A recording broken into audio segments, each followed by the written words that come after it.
انی آمنت بربکم فاسمعون، انی بے شک میں آمنت بربکم تمہارے رب پر ایمان لایا ہوں. یہ نہیں کہا اپنے رب پر، کہا تمہارے رب پر. یہ کیوں کہا کہ تم نہیں مانتے؟ نہ مانو پھر بھی وہ تمہارا بھی رب ہے، اسی نے تم کو بھی پیدا کیا، اسی کی طرف تم لوٹ کر جاؤ گے.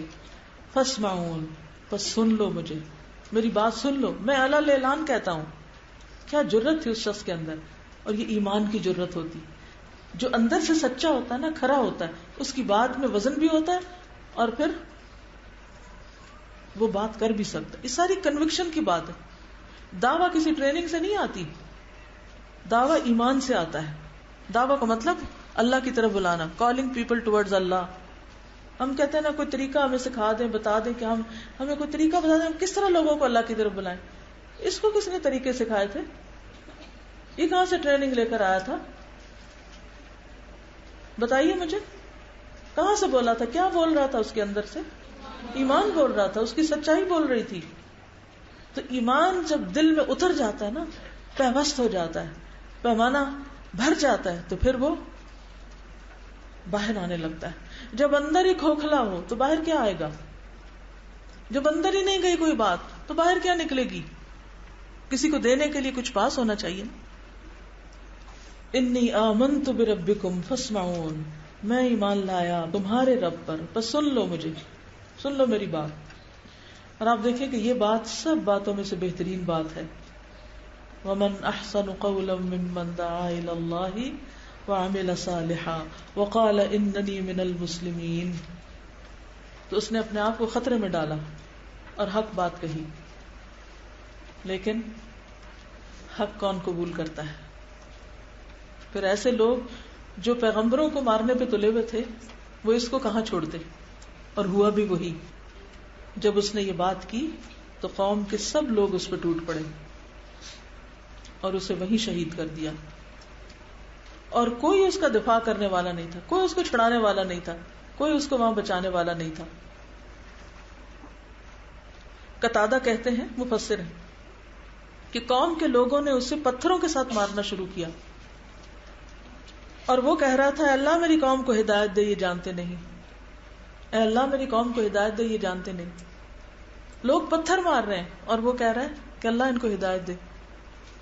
کیا ہم نے بھی کبھی ایسے کیا کہ لوگ ہمیں برا بھلا کہے جا رہے ہیں اور ہم پھر بھی ان کے لیے دعائیں کیے جا رہے ہیں؟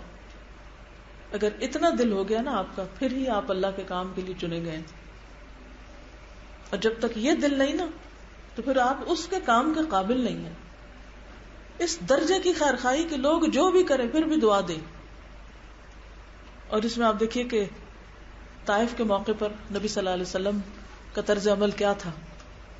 جب جبریل نے آ کر کہا تھا کہ آپ حکم تو کریں، اشارہ کریں، اور میں ان کو دو پہاڑوں کے بیچ میں پیستا ہوں جنہوں نے آپ کو پتھر مارے. اور آپ نے کیا کہا کہ اللہ ان کو ہدایت دے، اگر یہ لوگ نہیں مانتے تو شاید ان کی اولاد مسلمان ہو جائے. اور یہی ہوا. انہی کی اولاد میں سے محمد بن قاسم تھا. اور آپ دیکھیے کہ ایسی بہت سی مثالیں ملتی کہ لوگوں نے حق بات کہی اور اس کی پاداش میں انہیں جان سے بھی ہاتھ دھونا پڑا. صحابہ میں ہم دیکھتے ہیں عروہ بن مسعود ثقفی ہیں.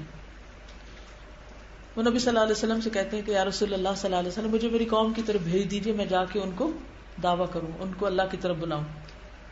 آپ نے فرمایا مجھے ڈر ہے کہ وہ تمہیں قتل کر دیں گے. یہی ثقفی قبیلہ ثقیف ادھر طائف والوں میں سے تھا نا. انہوں نے عرض کی کہ وہ میرا اتنا احترام کرتے ہیں کہ اگر مجھے سویا ہوا پائیں تو مجھے جگاتے نہیں ہیں، وہ تو میرا بہت خیال رکھتے ہیں. تو آپ نے کہا اچھا پھر چلے جاؤ، اگر تم سمجھتے ہو کہ وہ تمہاری بات سنیں گے تو چلے جاؤ، ورنہ آپ کا تجربہ تو یہ کہتا تھا کہ یہ ماننے والے لوگ نہیں. وہ اپنی قوم کے پاس واپس گئے اور انہوں نے کہا کہ اے گروہ ثقیف، کوئی لات اور عزا نہیں ہوتا، بس ایک اللہ ہی الہ ہے، کیونکہ وہ لات و عزا کو پوجتے تھے. تم لوگ اسلام قبول کرو، سلامت رہو گے. یہ بات انہوں نے 3 بار کہی. تو کیا ہوا؟ ایک شخص نے وہی ان کو تیر مارا جو ان کے بازوں کے درمیان کی ایک رگ میں لگا اور وہ شہید ہو گئے. آپ صلی اللہ علیہ وسلم کو بذریعہ وحی ان کی شہادت کی خبر ملی. آپ نے فرمایا ھذا مثلہ کمثل صاحب یاسین، کہ اس کی مثال وہی ہے جو یاسین والے شخص کی. تو بہت دفعہ ایسا بھی ہوتا ہے کہ لوگوں کی جان بھی جاتی. انی آمنت بربکم فاسمعون. لیکن کیا ایسے لوگ نقصان میں ہوتے ہیں؟ کیا خسارہ اٹھاتے ہیں؟ نہیں. قیل ادخل الجنہ، کہا گیا ابھی جنت میں داخل ہو جاؤ، کیونکہ شہید کو فوراً جنت میں داخل کر دیا جاتا ہے. شہید فوراً جنت میں جاتا ہے. قال یا لیت قومی یعلمون. یہ ہے دعویٰ، یہ ہے اخلاص، یہ ہے سچائی. جب جنت میں پہنچا اور دیکھا اتنی نعمتیں، کہا قال یا لیت قومی یعلمون، کاش میری قوم کو پتہ چل جائے. قوم نے مار دیا، اس کو مار دیا. مارنے والوں کے لیے کہہ رہا ہے یا لیت قومی یعلمون، کاش انہیں علم ہو جائے، میرا یہ انجام پتہ چل جائے، تو شاید اسی سے ان کو ہدایت ہو جائے. اللہ اکبر. اتنا بڑا دل. سوچئے آپ کے دل اپنے دشمنوں کے لیے، دشمن کہاں ہو گیا؟ ہم نے کسی کو کوئی خیر کی بات بتائی جو کوئی ہمارا دشمن بنے گا؟ ہم تو ہر ایک کی ہاں میں ہاں ملا دیتے ہیں، بس سب ٹھیک کر رہے ہو. کوئی بھی شخص جس سے آپ کی نہ بنتی ہو، آپ نے کبھی اس کے لیے دعا کی؟ ہر وہ شخص جو آپ کو تنگ کرے اس کے لیے دعا شروع کر دیں، اور کچھ نہیں تو کم از کم جو آپ کے دل کی تکلیف ہے نا وہ ٹھنڈی ہو جائے گی. کسی بدخواہ کے لیے دعا کرنے سے اس کو تو فائدہ ہو یا نہ ہو، لیکن آپ کو خود ضرور فائدہ ہوگا، کیونکہ بہت بڑے درجے کی نیکی. بڑے دل والے لوگ ہی ایسا کر سکتے ہیں. جو واقعی اللہ کے لیے خالص ہوں وہی کر سکتے ہیں. جنہیں بندوں سے کچھ بھی نہ چاہیے وہی کر سکتے ہیں. کیونکہ جو بندوں سے اجر چاہتے ہیں کہ یہ ہماری تعریف کریں، ہمارا شکریہ ادا کریں، اور جب شکریہ نہیں ملتا تو وہ ان کے لیے خیر خائی کرنا چھوڑ دیتے، وہ یہ نہیں کر سکتے. قیل ادخل الجنہ قال یا لیت قومی یعلمون بما غفر لی ربی وجعلنی من المکرمین. کہ کس وجہ سے میرے رب نے مجھے معاف کر دیا، میری بخشش کر دی، اور مجھے عزت والوں میں شامل کر دیا. لوگوں نے تو مجھے ذلیل کیا تھا، اللہ نے مجھے عزت دے دی، مجھے مکرمین میں شامل کر دیا. ہم بہت دفعہ دین کی بات کیوں نہیں کسی کو بتاتے کہ ہماری بےزتی ہوگی؟ ہم نے بےزتی تھوڑی کرانی ہے. کبھی کوئی کہے نا کہ جاؤ فلاں کو یہ بات کہو، بتاؤ ان کو، کہتے توبہ توبہ، بےزتی کرانی ہے اپنی. وہ تو نہیں سنیں گے، وہ تو ہمیں تانے دیں گے، وہ تو ہمیں ہمارے ماضی کے تانے دیں گے کہ اچھا 900 چوہے کھا کر بلی آج کو چلی. کراچی میں ایک بہن ہے تو وہ اپنا واقعہ بتا رہی تھی کہ جب میں اپنے ایسے لوگوں کے ساتھ جن کے ساتھ ان کا اٹھنا بیٹھنا تھا، سارے بہت دنیا دار، تو کہتے ہیں جب میں ان کے پاس جاتی ہوں اور ان کو کوئی بات بتاتی ہوں تو میرا بہت مذاق اڑاتے ہیں اور کہتے ہیں ہاں 900 چوہے کھا کر بلی حج کر چلی. تو میں کہتی ہوں اچھا تم کب چلو گے؟ میں تو نکل گئی ہوں، اب تم بھی چلو. تو بات یہ ہے کہ ایسی باتوں کو انسان لائٹلی لے، ٹیک اٹ ایزی، لیکن اپنی بات کرتا رہے، بتاتا رہے، کسی دن تو شاید سمجھ آ ہی جائے. بما غفر لی ربی وجعلنی من المکرمین. تو کبھی اپنی عزت کی فکر نہ کریں کہ بےزتی ہو گئی. عزت اور ذلت اللہ کے ہاتھ میں ہوتی. تو عز من تشاء وتذل من تشاء بیدک الخیر انک علی کل شیء قدیر. کبھی کسی نیکی کے کام سے پیچھے اس لیے نہ رہیں کہ نہیں میں نہیں کر سکتا یہ کام، اس کام سے پھر میری قدر نہیں ہوگی. بعض اوقات ایسا ہوتا ہے نا کہ دو کاموں میں ہمارے پاس چوائس ہوتی. ایک کام کرنے سے ہمیں دنیا کی عزت، پریسٹیج، رتبہ، سٹیٹس، بہت کچھ ملتا ہے، اور ایک دوسرا کام کرنے سے وہ نہیں ملتا، لیکن پھر بھی ہم اس کو چن لیتے ہیں. تو زیادہ دیر نہیں گزرتی، اللہ آپ کو اس کا صلہ دیتا ہے، وہ مل جاتا ہے جو آپ چاہتے ہیں. لیکن پھر بھی دین کا کام نہ مال کے لیے، نہ عزت کے لیے، نہ لوگوں کی توجہ کے لیے اور چاہت کے لیے، ان چیزوں کے لیے نہیں. اور ہمیشہ یاد رکھیے کہ ان العزت للہ جمیعا. صرف عزت اللہ کے لیے نہیں، جمیعا ساری کی ساری اللہ ہی کے لیے ہے. ہماری کیا ہے؟ ہم اپنی پیدائش کو تو دیکھیں، کس حقیر چیز سے ہم پیدا ہوئے، کس راستے سے باہر آئے، کس چیز سے بنے. ہم ہیں کیا؟ کچھ بھی تو نہیں. کس بات کی اکڑ، کس بات پہ غرور، کس بات پہ فخر، کس عزت کی فکر؟ وہ تو ساری اس کے پاس ہے. تم اپنی عزت اس کے لیے قربان کرو، وہ سب کچھ دے گا تمہیں. اور ویسے بھی جنت میں جانے والا ہر شخص اولئک فی جنات مکرمون عزت سے رکھا جائے گا. تو دین جو ہے وہ ہے ہی خیر خواہی کا نام، الدین والنصیحہ. آپ نے فرمایا اس شخص کے بارے میں کہ نصح قومہ حیا و میتا، اس شخص نے اپنی قوم کی خیر خواہی کی تھی زندگی میں بھی اور مر کے بھی، ہر حال میں. اب قوم کا کیا حال ہوا جو اپنے آپ کو بڑی طاقتور سمجھتی تھی؟ دنیا کے طاقتوروں کا انجام کیا ہوتا ہے؟ دنیا کے فرعونوں کا انجام کیا ہوتا ہے؟ تاریخ کیا بتاتی ہے؟ وما انزلنا علی قومہ من بعدہ من جند من السماء، اور نہیں اتارا ہم نے اس کی قوم پر اس کے بعد کوئی لشکر آسمان سے. وہ بڑے طاقتور تھے نا، تو اللہ تعالیٰ ان کی حقارت بیان کر رہے ہیں کہ ہمیں ان کا مقابلہ کرنے کے لیے کوئی آسمانی لشکر نہیں لانا پڑا. وما کننا منزلین، اور ہم اتارنے والے تھے بھی نہیں، ہمیں اتارنے کی ضرورت نہ تھی. کس کو؟ آسمانی لشکر کو. کیوں؟ اس لیے کہ وہ مٹھی بھر لوگ تو تھے، ان کو مارنے کے لیے تو ایک چیخ ہی کافی تھی. ان کانت الا صیحۃ واحدہ، نہ تھی مگر ایک چیخ. جبریل علیہ السلام کی چیخ تھی، سب کی جان نکل گئی، ایک آواز سے سب کی جان نکل گئی. فَإِذَا هُمْ خَامِدُونَ، پھر جب وہ بجھ کے رہ گئے. خامدون، خمود کہتے ہیں آگ کے شعلوں کا ٹھنڈا ہونا. وقتی طور پر کتنے بھڑکے وہ اوپر جا رہے ہوتے ہیں، لیکن تھوڑی دیر کے بعد کیا ہوتا ہے، آہستہ آہستہ نیچے ہوتے ہوتے ہوتے ہوتے وہ کبھی آپ دیکھیں تو لکڑی کے اوپر ہلکا سا ایسے رہ جاتا ہے، پھر ایک دم وہ بھی بڑھ جاتا ہے. اذا ہم خامدون، جان بھی اسی طرح نکلتی نا، پھڑکتے پھڑکتے پھڑکتے پھڑکتے ٹھنڈا ہو جاتا ہے انسان. یا حسرتن علی العباد، ہائے افسوس بندوں کے حال پر. یہ فرشتوں نے کہا. سب ختم ہو گئی قوم، سب مارنے والے مر گئے. وہ جو دھمکیاں دے رہے تھے نا، لئن لم تنتہوا لنرجمنکم ولیمسنکم منا عذاب علیم، اب دیکھیے ان کا اپنا انجام کیا ہوا. تو کبھی لوگوں کی ایسی دھمکیوں سے نہ ڈریں، ان کی ٹیک کیئر اللہ خود کر لے گا. جب سب بجھ گئے تو فرشتوں نے حسرت سے کہا یا حسرتن علی العباد، افسوس بندوں کے حال پر.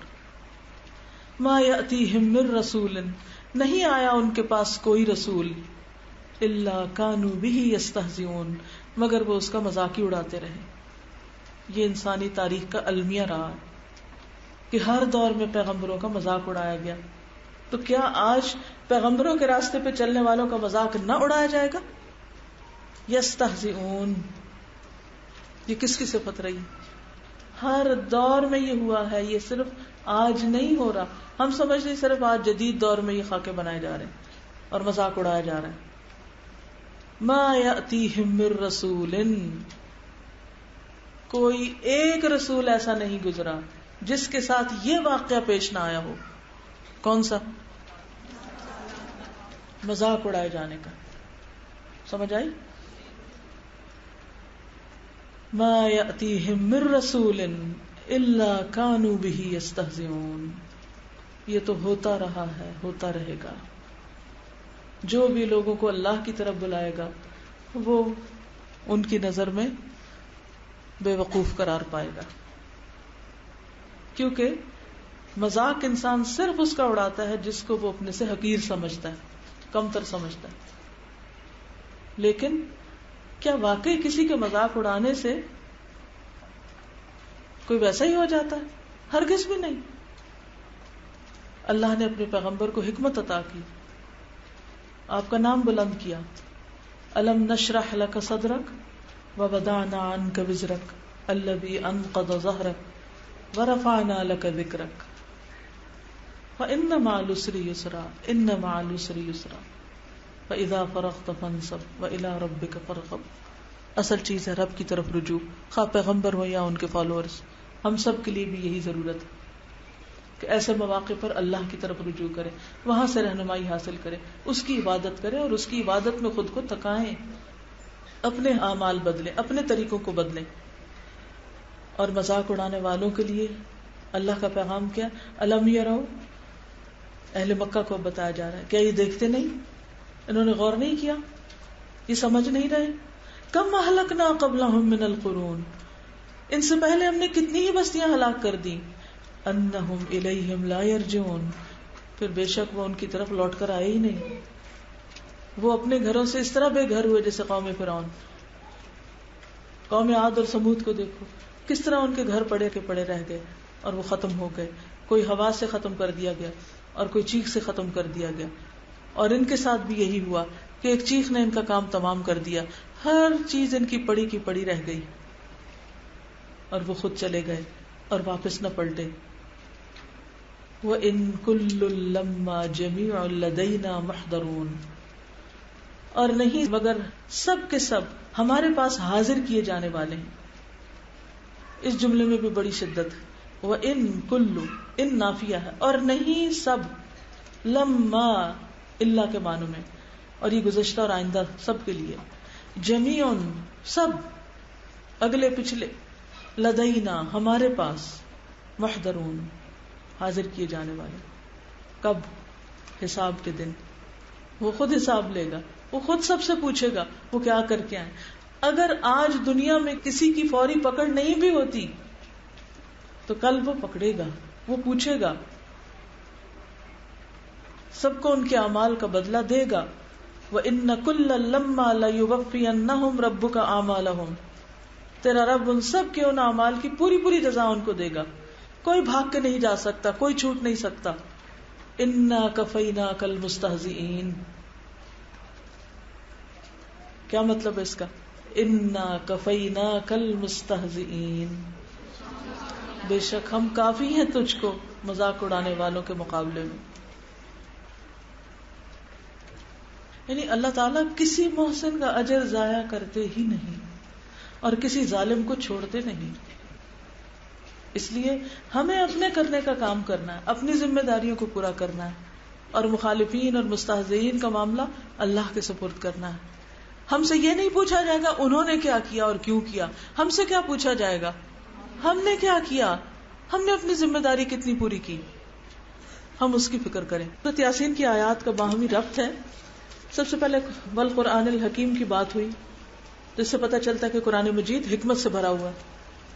پھر یہ کہ نبی صلی اللہ علیہ وسلم اللہ سبحانہ وتعالیٰ کے بھیجے ہوئے رسول ہیں، انک لمن المرسلین. پھر اعلیٰ صراط مستقیم. تو گویا صراط مستقیم کے دو ذرائع ہیں، ایک قرآن حکیم ہے، دوسرا سنت رسول ہے. قرآن حکیم، رسول اللہ صلی اللہ علیہ وسلم اور صراط مستقیم. تو ان دو کے بیچ میں رسول اللہ صلی اللہ علیہ وسلم جو ہیں وہ ہدایت کا ذریعہ ہیں. تو یہ آپس میں لازم و ملزوم بھی ہیں. ہدایت صرف قرآن سے نہیں مل سکتی، اس کے ساتھ نبی صلی اللہ علیہ وسلم کی سنت کو فالو کرنا، اتبعوا المرسلین جو ہے وہ ضروری ہے. اور یہ ہو نہیں سکتا کہ قرآن و سنت کے مطابق عمل کرنے والا شخص پھر صراط مستقیم نہ پائے. قرآن مجید، رسول اللہ صلی اللہ علیہ وسلم، صراط مستقیم، یہ سب کچھ کس کی طرف سے ہیں؟ تنزیل العزیز الرحیم کی طرف سے. قل ان ھدی اللہ ھو الھدی ولئن اتبعت اہواءهم بعد الذی جاءک من العلم ما لک من اللہ من ولی ولا نصیر. تو اللہ سبحانہ وتعالیٰ یہ سب کچھ کیوں نازل کیا ہے؟ رسول کیوں بھیجا؟ کتاب کیوں بھیجی؟ لتنذر قوما ما انذر آباؤهم فهم غافلون، کہ میسج لوگوں تک پہنچایا جائے، لوگوں کو غفلت سے نکالا جائے. اور جو غفلت سے نہیں نکلتے فهم لا یؤمنون، وہ ایمان والے نہیں ہو سکتے. اور جو ایمان نہیں لاتے، ایمان سے دور ہوتے ہیں، وہ دنیا کے اٹریکشن میں پھنس جاتے ہیں، ان کے گلوں میں اغلال پڑ جاتے ہیں، دنیا کی محبت اور تکبر کے طوق پڑ جاتے ہیں. پھر ان کی نظر دنیا کی محبت سے اوپر اٹھتی ہی نہیں، اوپر سے بھی ڈھانکے جاتے ہیں، سامنے بھی دیوار، پیچھے بھی دیوار. وجعلنا من بین ایدیہم سدا ومن خلفہم سدا فاغشیناہم فہم لا یبصرون. ایسے لوگوں کا انجام کیا ہے کہ ان کو کوئی ڈرائے تو پھر بھی بات نہیں سنتے، اثر نہیں ہوتا. تو گویا ان لوگوں کا پھر انجام کیسے اچھا ہو سکتا ہے؟ یا حسرۃ علی العباد، کہ جب غفلت بھی ہو، ایمان بھی نہ ہو، دنیا کی محبت کا توق بھی ہو، رستہ بھی سجائی نہ دے، کوئی ڈراوا بھی اثر نہ کرے. تو حل کیا ہے ان سب خرابیوں اور مصیبتوں سے نکلنے کا؟ کہ قرآن مجید کو سمجھا جائے، نبی صلی اللہ علیہ وسلم کی سنت کی پیروی کی جائے، صراط مستقیم پہ چلا جائے، غفلت سے نکلا جائے اور سچا ایمان لایا جائے، توپ اتار دیے جائیں، راستے کے سامنے جو دیواریں ان سب کو ہٹا دیا جائے، اور اللہ نے جو ڈراوے قرآن پاک میں بیان کیے ان سے اثر لیا جائے. اس کے لیے 3 کام کرنے ہوں گے. نمبر 1، ذکر کی پیروی. جو کچھ قرآن مجید میں بتایا گیا ہے اس کو بالکل اسی طرح ماننا اور اس کا مکمل اتباع کرنا، اس پر مکمل عمل کرنا. اور دوسری بات، خشی الرحمن بالغیب، اللہ تعالیٰ کی معرفت اس طرح حاصل کرنا کہ اس کی عظمت کا ایسا روب ہو کہ پھر ہر کام اسی کی خاطر ہو. اور تیسری یہ، اس بات کا یقین رکھنا کہ میرے ہر عمل کو ریکارڈ کیا جا رہا ہے اور ان اعمال کا بدلہ مل کر رہے گا، اور مرنے کے بعد دوبارہ زندہ بھی ہوں گے. انا نحن نحیی الموتى ونکتب ما قدموا وآثارهم وکل شیء احصیناہ فی امام مبین. اور پھر کرنے کا کام کیا ہے؟ دعویٰ. پیغمبروں کے علاوہ اور کس نے دعویٰ کی؟ پیغمبروں نے تو دعویٰ کیا ہی، لیکن اس کے ساتھ وہ شخص آیا، اس نے آ کے صرف یہ نہیں کہا کہ میں پیغمبروں سے بڑی عقیدت رکھتا ہوں اور میں ان پر ایمان رکھتا ہوں اور بس بات ختم. کس بات کی دلیل ہے یہ؟ ایمان لانے کے فوراً بعد اس نے نماز پڑھی یا روزہ رکھا یا ذکر کیا یا کیا کیا؟ اس وقت کی سچویشن کے مطابق یہی کام ضروری تھا. تو آپ بھی یہ دیکھیے کہ آپ کی سچویشن میں سب سے پہلے کرنے کا کام کون سا ہے. مثلاً ایک شخص ایمان لایا اور اس وقت جنگ ہو رہی تھی، تو آپ نے کیا کہا؟ اس نے پوچھا کوئی حکم؟ آپ نے فرمایا جاؤ شریک ہو جاؤ دوسروں کے ساتھ. اور وہ گیا اور شہید ہو گیا، نہ نماز پڑھی نہ روزہ رکھا، کچھ بھی نہیں، سیدھا جنت میں. اس شخص نے بھی کچھ نہیں کیا، ایمان لایا اور دعویٰ کی اور شہید ہوا اور جنت میں. تو بہت لمبی چوڑی بحثوں میں پڑھ کے بہت سارے انتظار اور اچھا یہ کیسے ہوگا وہ کیسے کریں گے، اور بس کیلو کال عمل کچھ بھی نہیں. تو اصل قدر و قیمت کس چیز کی ہے؟ عمل کی. کون سا عمل؟ جس کی ضرورت ہو اس وقت، اس سچویشن میں، ان حالات میں، جو سب سے زیادہ امپورٹنٹ ہو، بس اس کو پکڑ لیں، اس کو کر لیں. تو اس پورے سٹوری اور اس پورے واقعے سے اللہ کی طرف بلانے کی اہمیت بھی پتہ چلتی ہے. رسول سامنے ہیں، موجود ہیں، اور یہ رسولوں ہی کی بات کو دہرا رہا ہے. تو جب رسول بھی دنیا سے چلے جائیں تو بعد میں پھر کسی کو بھی دعویٰ نہیں کرنا، اللہ کا پیغام نہیں پہنچانا ہے نا. تو اس کے لیے بہت انتظار نہیں کریں، جو بات پتہ چلے بتائیں آگے. سبحانک اللہم و بحمدک نشہد ان لا الہ الا انت نستغفرک و نتوب الیک. السلام علیکم و رحمۃ اللہ وبرکاتہ.